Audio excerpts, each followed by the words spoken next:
नंतर आपल्या सर्वांचं पुन्हा एकदा स्वागत। बातमी आहे मुंबईच्या रेल्वे लोकल संदर्भातली। मध्य रेल्वेच्या कर्मचाऱ्यांनी अचानक ऐन गर्दीच्या वेळेला आंदोलन केलं आणि मध्य रेल्वेची वाहतूक व्यवस्था ही पुरती कोरमडली।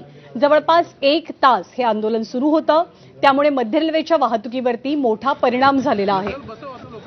मुंबईमध्ये काही महिन्यांपूर्वी रेल्वे अपघात घडलेला, या अपघात प्रकरणी रेल्वेच्या 2 अभियंत्यांवरती गुन्हे दाखल झाले।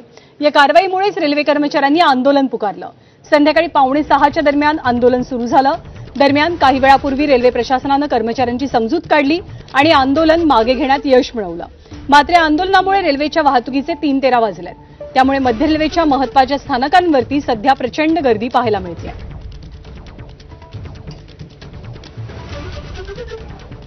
तुम्हाला या ठिकाणी आलेला आणि किती त्रासाला सामोरं जावं लागलंय। पीक आवर्स आहेत, खरं तर आता घरी जाण्याकडे चाकरमाने निघालेले आहेत। अतिशय त्रास होतो आहे। महिला आहेत, काही गर्भवती महिला आहेत, काही पेशंट असतात। हा विचार संध्याकाळच्या वेळेस यांनी करायला हवा होता। त्यामुळे माझी रेल्वेला आणि मोर्चेकरांना विनंती आहे की त्यांनी हे असं प्रवाशांना वेठीस धरू नये। दादा, कुठे जायचं तुम्हाला? डोंबिवलीला जायचं आहे। डोंबिवलीला आता किती वेळ झाले इथे उभे? अर्धा पाऊण तास झालेला आहे, गाडी हलतच नाही आहे तिथून पूर्णपणे। काय मोटरमनचा प्रॉब्लेम आहे की कुठला आहे, काही अनाउन्समेंट पण नाही आहे। तर प्रवाशांनी करायचं तरी काय इथे पूर्णपणे त्यांचा हक्क आहे, मान्य आहे, परंतु कसं आहे त्यांनी खूप त्रास झाला, पब्लिकांना खूप त्रास झाला आणि या गरमीमध्ये कोणता माणूस कधी कोणता आजारी असेल, कोणता काय असेल हे काय सांगता येत नाही। जर ह्याचं जर नुकसान झालं तर हे काय भरून देणार आहेत का सेंट्रल गव्हर्नमेंट? द्यायला पाहिजेत ना। ते गिरीश गोयल साहेब मंत्री महोदयांना सांगा, निरोप द्या की अशा पद्धतीने जर आंदोलन करत असतील तर ते चुकीचं आहे। त्यांनी आंदोलन करायला विरोध नाहीये, परंतु त्यांनी जाऊन मैदानामध्ये करा। कॅमेरा पर्सन हेमंतसह प्रशांत बडे, एबीपी माझा, मुंबई। आणि मध्य रेल्वेवरचं एक महत्त्वाचं स्थानक म्हणजे दादर रेल्वे स्थानक अचानक लोकल सेवा कोलमडल्यामुळे या स्थानकावरती प्रचंड गर्दी झाली। प्रवाशांना कसा त्रास झाला याचा आढावा घेतला आमच्या प्रतिनिधींनी।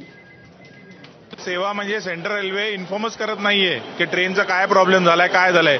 अर्धे लोक व्हॉट्सअपवर समजते की मोटरमॅननी स्ट्राईक केली आहे। कसली स्ट्राईक आहे कोण काही सांगत नाहीये। पण हे असं आंदोलन केलं त्यामुळे तुम्हाला फटका बसलाय?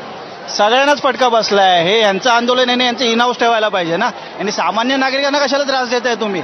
आमच्या बळावर तुम्ही पगार घेताय, सगळं करताय आणि इथून आम्हाला त्रास द्यायचा, हे चांगलं आहे का?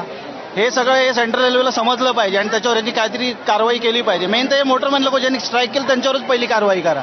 तुम्ही कुठलंही आंदोलन करा पण प्री प्लॅन करा, कारण की आता संध्याकाळ रसचा टाइम आहे आणि एवढी रश असणार आहे ना, आणि याच्यामध्ये पुन्हा कोणी पडलं तर त्याच्या जीवाची गॅरंटी कोण घेणार आहे शेवटी?